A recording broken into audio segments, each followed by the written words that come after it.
So I opted for the humanities stream, which includes history, political science, and English was a core subject. And other than that, I took psychology and IP, which is informatics practices. And it was mainly based on interest, but also I've always been passionate about psychology. IP was because I wanted to balance the right brain, left brain, creativity and logic together. Yeah.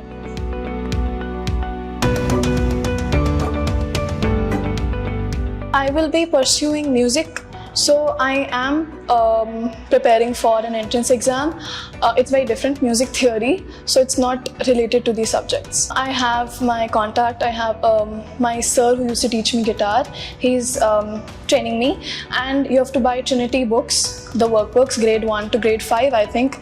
Yeah, so that's how I'm preparing so far. I'm going to pursue music and hope to be a singer-songwriter.